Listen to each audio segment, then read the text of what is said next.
Oh my God, they're dead! Who could have done such a heinous act? I bet it was that frog down by the swamp. I don't like that frog. He's got them shifty eyes. It was that convict Ironjaw, that rapscallion. I bet it was that strange shadowy figure that likes to swing in the park on Thursday nights. I swear to you, it was my stuffed panda. He's possessed. It could have been Ricky's arm. We haven't seen it since it got cut off. I definitely know who the killer is. Blank is the killer. Hello and welcome to Blank is the Killer, the unoriginal horror movie podcast where I, your man in a Pooka suit, Josh Baker, cover 6 new to me horror movies with a random spooky topic 7 at the end. This is episode 69. You know what that means. It's mostly normal, but some sex horror was coincidentally included. Oh yeah. This episode contains sexy death, genital explosions, and gross tongues. Now eat some ash and sing the Pooka song with me as we dive deep into some horror. Number 1, Pooka Lives, 2020, directed by Alejandro Brugués. Ellie, the original creator of Pooka, kills her husband with scissors, then dies after lighting herself on fire. A year later, a guy named Derek and his friends make a Pooka challenge that summons Pooka. People start doing the challenge. Pooka pops up and kills those people. The friends try to defeat Pooka by stabbing the original doll with scissors, but it doesn't work. Ellie and Pooka are the killers. I was excited for Pooka 2. That's me again. I know that's not the real title, but I hate the uninspired Pooka Lives. I don't know why I was excited. I knew it was a Hulark movie. I know Hulark movies are painfully mediocre at best. Still, I was stupidly hyped for Pooka 2. Did it live up to the hype? No. Was it awful? Mostly. What did I like? I liked that it was called out that the friends kept going to the same bar over and over. Since the budgets for Hulark movies are low, they normally don't have many locations. The new Pookas were all created using practical effects, which looked great. Pooka ends up transforming from the chubby, lovable goof that's always in our hearts to a fleshier, thinner, spookier version. Shaved Pooka was never something I needed to see. What didn't I like? A lot. Pooka 2 doesn't have anything to do with the first one. They just reused the Pooka stuff they had. A big part of the plot is that Derek pissed off an internet personality named Jax. Jax's fans then start hounding Derek. Derek comes up with the dumb Pooka challenge to get back at Jax. Damn. Derek, put him in the ground. You got back at a dude that does dumb challenges by having him do a dumb challenge. You sure showed him. Jax is eventually killed by Pooka. This is never brought up again. You'd think there would be some fallout if a prominent internet celebrity live streamed his death, then disappeared. His fans think it could be a prank, but still. Derek is completely unlikable. The dude sucks. How am I supposed to be on the side of Mr. I'm better than everyone Grouchy Pants? I'm glad the Jax gang clowned on him. Dude is the worst. Let's just jump into gore talk. The gore is boring. All kills are stab and slash related. The best gore that's shown is a babysitter's body that Pooka folded up a bit. The acting? It's all bad, but so is all the writing. When a movie is trying to talk about creepypastas but has no idea what they are, that's a problem. Will Wheaton overacts for 2 seconds in the beginning before he's murdered by Ellie. Yeah, he's the husband. He unrealistically goes off on her, which makes her go all stab happy. The other big name in the movie is Felicia Day. I've never thought her acting was all that solid. This movie hasn't changed my opinion. I should talk more about Pooka Returns. What happened in it? I just watched it. Why can't I remember anything? Is it because it was bad and forgettable? I mean, yeah, that makes sense. Alejandro Brugués directed a strong, funny short for the Nightmare Cinema anthology. After seeing what he was able to do with campers and aliens, I thought a goofy Pooka movie would be a slam dunk for him. No one has ever been able to make a great Hulark movie, so I don't really want to blame him for Pooka 2's failure. It's not like he wrote it. The directing was probably the strongest part of the movie. Out of all the Hularks, Pooka 2 does look the most cinematic. Ryan Koppel wrote Pooka 2, Fire Eyes to Hypnotize. What else has he written? Pretty much nothing. Brugués wrote the script for his Nightmare Cinema short. Pooka 2 would have probably been legitimately funny if he wrote it. As it is, none of the comedy beats in Pooka 2 land. A man-child husband thinking his wife is dumb for believing in crystals and spiritualism isn't funny, and that's brought up throughout the movie. Pooka Lives is a mediocre attempt to get views by including a character from a much more interesting and original movie.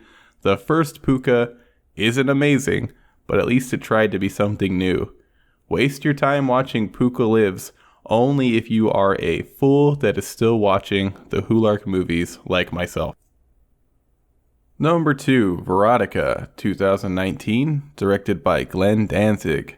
Handsome Squidward breaks necks while a girl sleeps until she kills herself and the police gun him down. The face collector collects faces. A Contessa bathes in virgin blood. Handsome Squidward, face collector, aka mystery girl, the Contessa, and followers of the Contessa are the killers. Long before Verotika was available, it was being hailed as the next The Room. I've never seen The Room all the way through. My brother tried to put it on one Christmas Eve, but since our mom was also in the room, it was promptly turned off when a hot and heavy scene started. I ain't trying to watch awkward sex scenes with my mom. Anyway, I love So Bad They're Good movies. Troll 2 is one of the most entertaining movies I've seen. Verotika is not bad good. It's bad. There are probably 5 minutes of enjoyable content in Verotika. The rest of the movie is basically a lullaby. I'm proud of myself for not falling asleep during the Contessa segment, which feels like 2 hours of a woman killing virgins and covering herself in their blood. Yeah, the virgin killing bloodbaths are boring. The first bathing sequence must have gone on for like 5 minutes. It's not sexy, it's not disturbing, it's a sleep aid. There are a lot of baffling choices in Verotika. Everyone in the first sequence attempts to speak with a French accent. Some of the accents are somewhat passable, but most are laughably awful. I don't think they are supposed to be terrible on purpose, though. There are multiple guys whose accents are so off it's hilarious, my favorite being fake French reporter man. What's the deal with Handsome Squidward?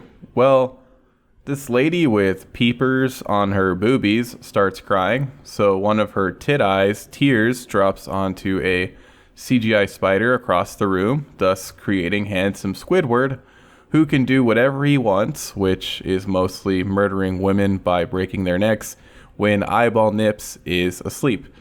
Don't bother asking me why any of that is. I don't know either. It's never explained why the girl has nipple eyes or why Handsome Squidward is her own personal Freddy Krueger.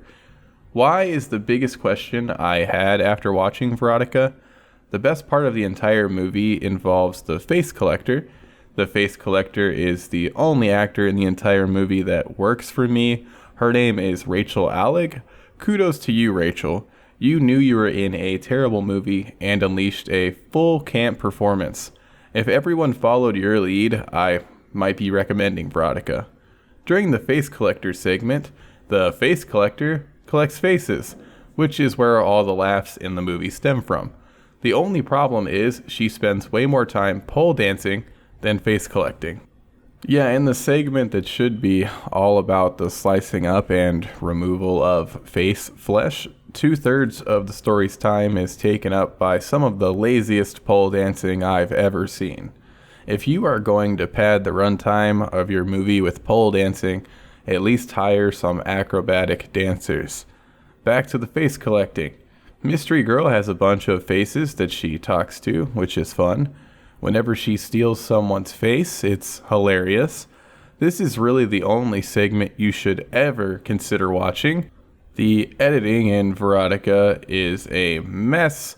A lot of sequences end abruptly. Others go on for way too long. A lot of different cuts don't flow together at all. For example, Nips wakes up on the floor and screams. This is then instantly cut to her standing up, not looking shaken at all. There are a lot of unnecessary camera movements and zooms. I thought the score would at least be decent since Danzig did that too, but the music ranges from cliche to ill-fitting. I wasn't going to watch Verotika after I saw all the hate start coming out months after the initial take that called it room-esque. One dude said it was Danzig using a movie as an excuse to shoot fetish stuff. That dude was totally wrong. If you think that's going on, go watch Slaughterhouse Slumber Party. I watched this dookie after seeing that Red Letter Media released a half on the bag in it. Boy, do I wish I could get those minutes back. Verotika is guilty of the cardinal movie sin that is being boring. 5 minutes of fun is not worth an hour and a half of watching the clock, begging for the movie to end. If Verotika is free, watch the face collector segment and fast forward through the 3 different lackluster pole dancing sequences. Don't even consider wasting your time watching the whole movie. Number 3, Porno, 2019, directed by Keola Racela. A group of movie theater employees end up summoning a succubus after playing an old film reel they find in the basement. Their manager is killed by the succubus. Chastity, the employee who is left in charge, defeats the succubus. The succubus is the killer. Porno, a movie that hides its inadequacies behind a taboo title. I checked out Porno since there was some hype surrounding it, a new horror comedy that people are digging. Could it really be good? Horror comedy is my favorite genre, so I hoped that Porno would be fulfilling. It was rentable through Vimeo.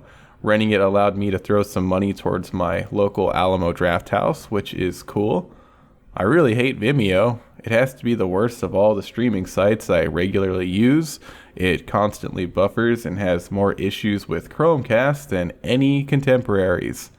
Due to Vimeo being all around garbage, I had to watch the beginning of Porno 3 times before it would buffer correctly. The beginning is 2 adults banging while 2 of the movie theater employees peep on them. I had to see the banging 3 times. Porno makes Verotika and Satanic Panic, another movie I covered in the past, look crazy entertaining by comparison. It's dreadfully boring. None of the characters stand out. The setting is an overtly Christian town. For some reason, the punk rock looking girl Chastity, who should be raging against the Jesus machine, doesn't. You have Jeff, a straight edge dude who's just always grumpy and not funny in the least. You then have friends Todd and Abe. Todd is the only one in the movie that has any characterization. He's a dude that was caught peeping in the past. Lastly, there's Ricky, who was sent to a conversion camp after Chastity outed him as gay. That's our ragtag bunch. There should be a lot of personality in that group, but as I've said, the only character that feels remotely like an actual person is Todd. The acting is fine in Porno. I'm not blaming the actors. The writing is the problem. Almost every single joke falls flat.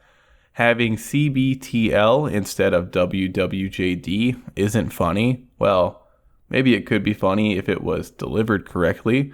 That might be a fault of the acting. CBTL? It means Christ bears the load. Get it? It's funny because load. Like semen? Get it? I Guess it's not funny no matter how it's delivered.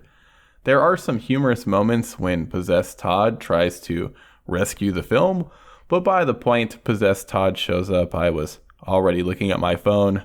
That's right, I admit it. Porno was so boring, I was looking at my phone.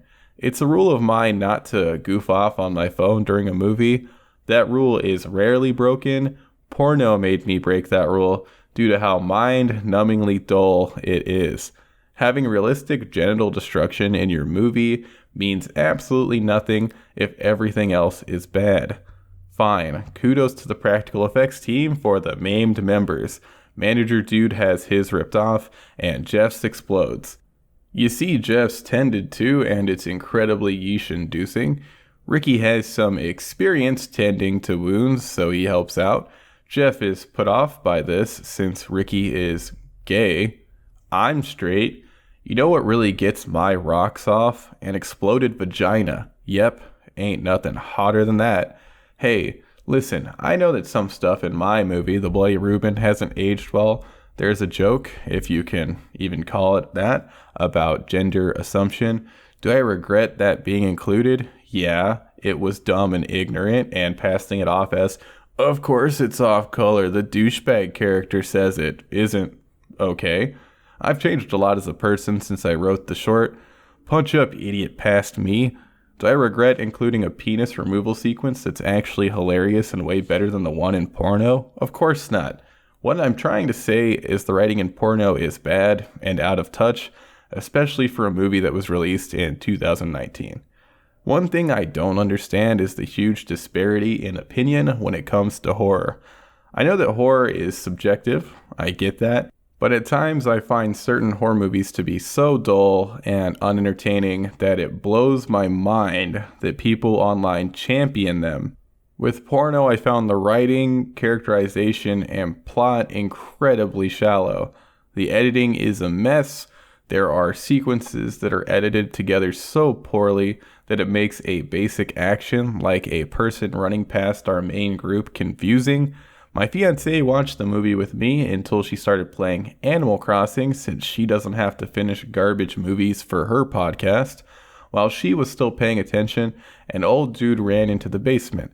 The employees followed him down there. The old dude ran back upstairs. The employees also ascended back to the lobby.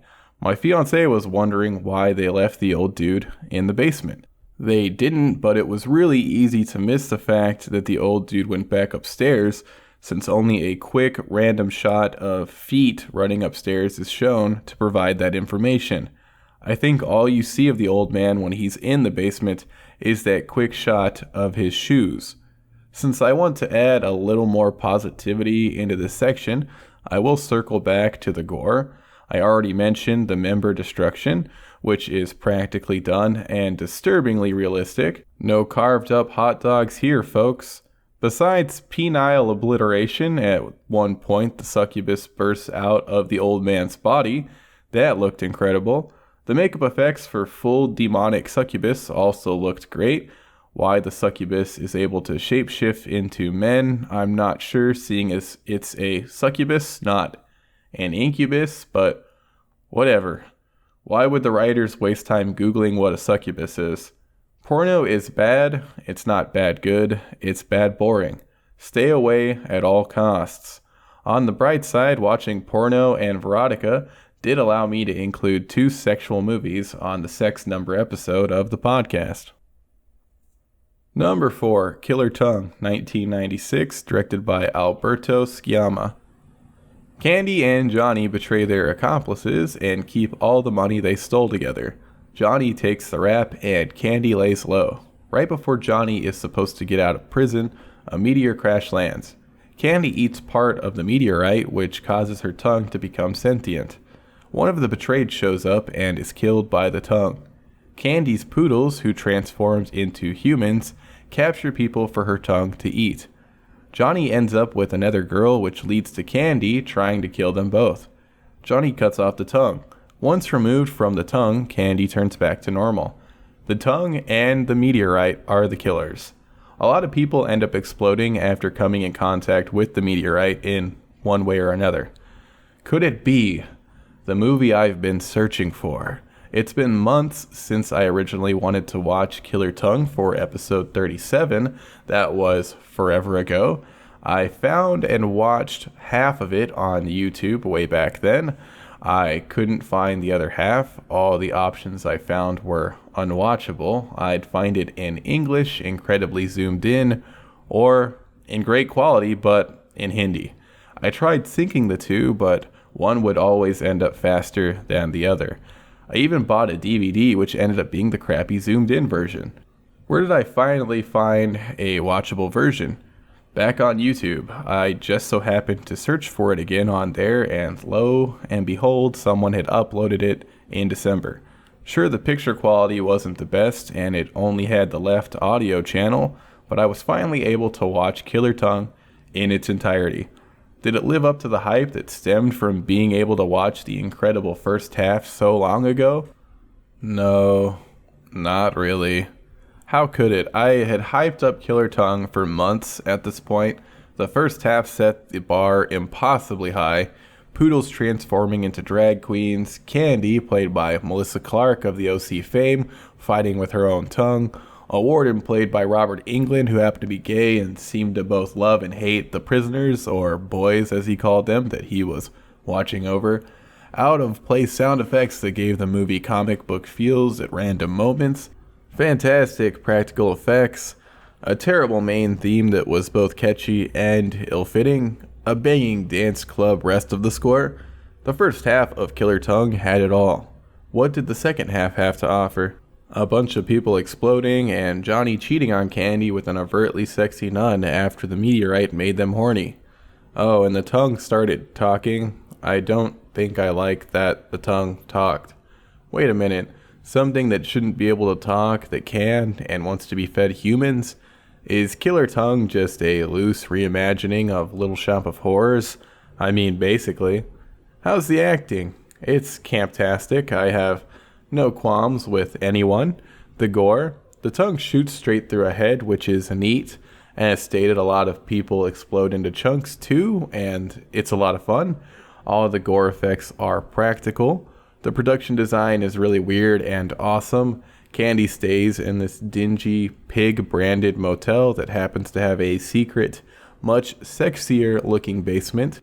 The church where Candy hid out as a nun and the climax takes place doubles as a gas station. It's a quirky movie. I wish the second half had more zany twists and turns. The climactic fight and tongue removal pales in comparison to more energizing oddity that happens throughout the movie leading up to it. I still think Killer Tongue is worth seeking out.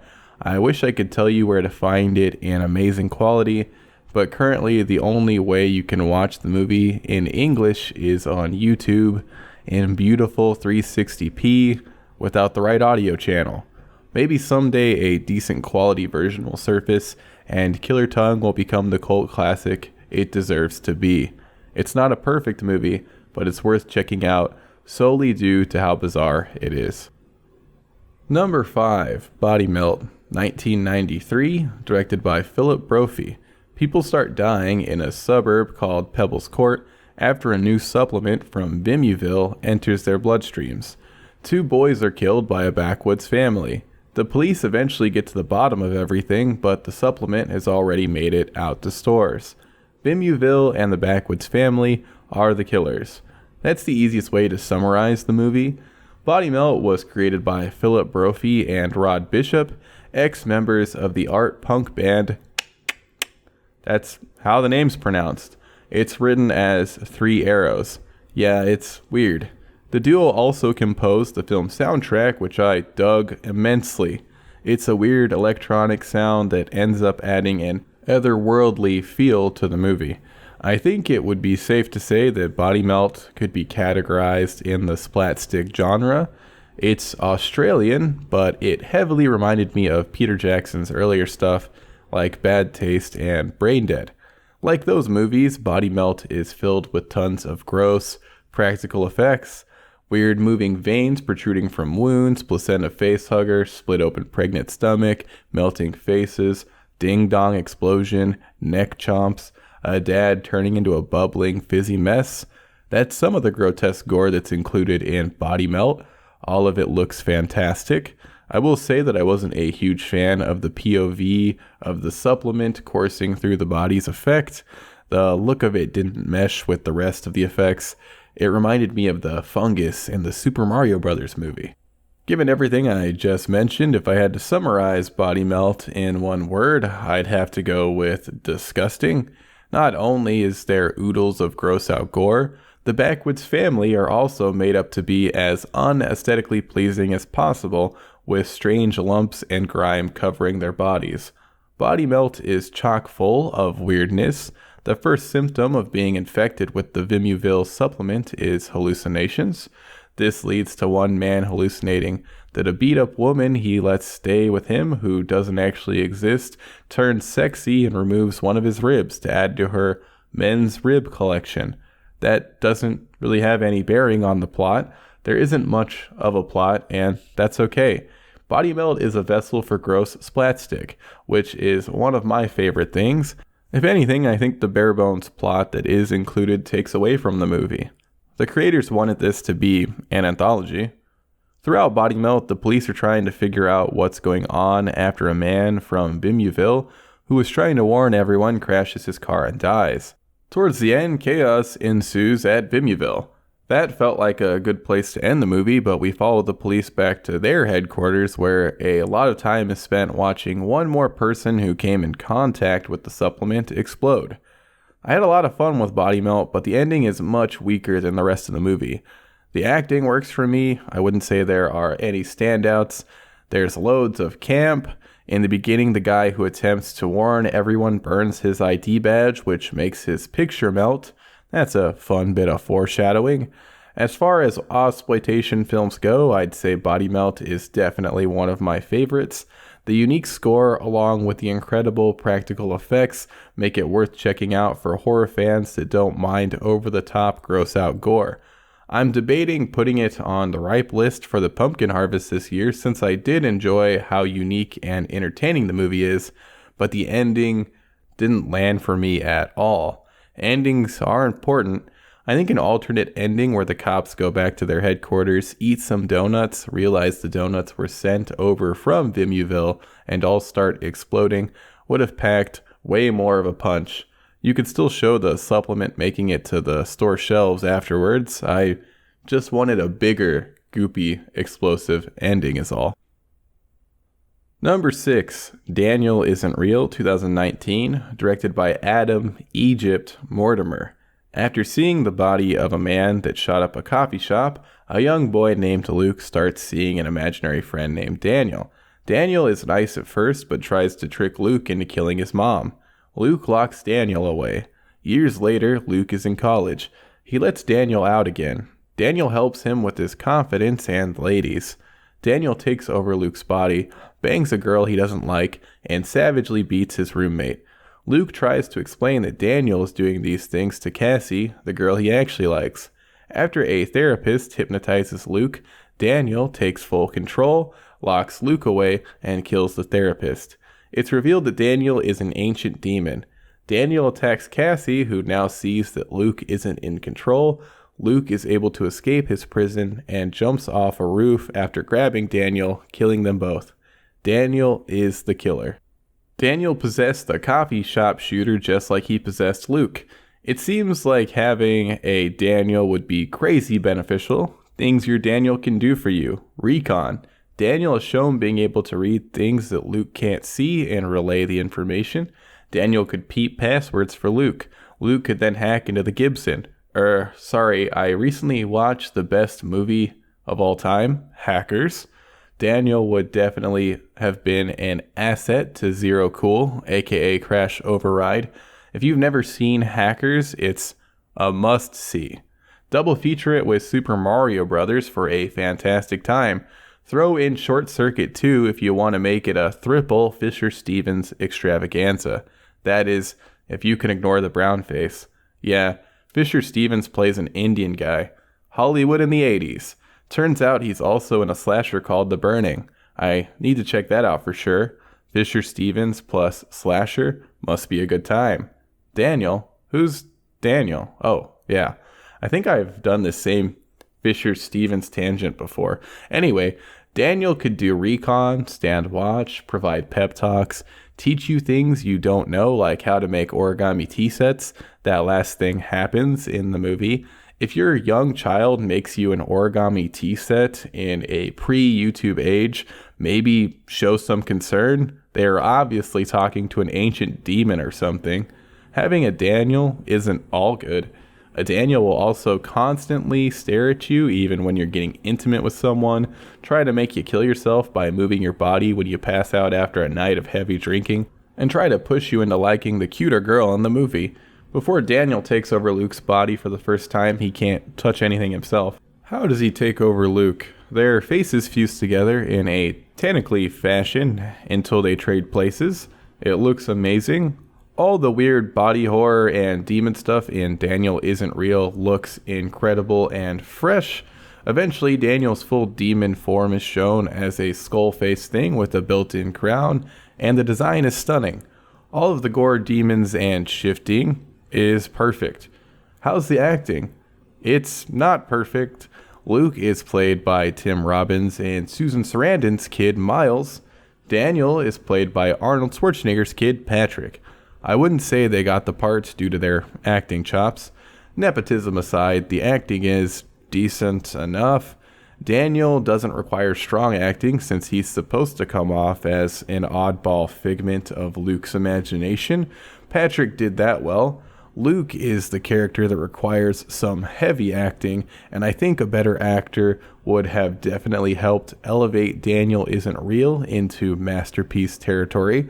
Miles isn't awful, but his range didn't impress me. Cassie was played by Sasha Lane, who got her big break when a filmmaker named Andrea Arnold randomly saw her sunbathing on a beach. That's how you find someone who's great at acting. Wait, like Miles, Sasha isn't the strongest, but she's fine. There's a lot of neat production design. Luke locked Daniel inside a dollhouse, which has a neat interior. Daniel's lair, or wherever Luke ends up, also looks great. Awesome and varied locations, the underground tunnels where the kids goof off until Daniel ruins everything, and Luke's house growing up that's been completely trashed by his mom are really cool. I liked the dingy red lighting throughout. Daniel Isn't Real is a unique movie. It's a breath of fresh air. It kind of feels inspired by Jacob's Ladder at times, which Miles' pop was in. I heavily recommend checking this one out. You'll definitely be entertained. No, Luke never says, "Damn Daniel," not even after Daniel kills the therapist. Oh, and I don't know why Luke's haircut was so terrible. Daniel really should have let him know how stupid he looked. Number 7, Effing Bunnies, 2017, directed by Teemu Niukkanen. A neighbor learns to accept the new satanic sex cult living next door. The actual translation of the film's Finnish title is Satan's Rabbits. You see, the whole sex cult has a thing for rabbits. They eat a lot of carrots. So many carrots that a certain bodily fluid starts tasting like carrots, which leads to the punchline of the short being that the neighbor has been drinking and eating said bodily fluids unknowingly. Satan's Rabbits isn't a horror short. I want to say it was labeled as such years ago, which is why I added it to the movie list. It's not horror and it's not a feature. A lot of beefing it on my part. Well, this is episode 69, so I decided to include it anyway. How's the short? It's fine. I was never bored by it. It's about 15 minutes, not including credits. It's well shot.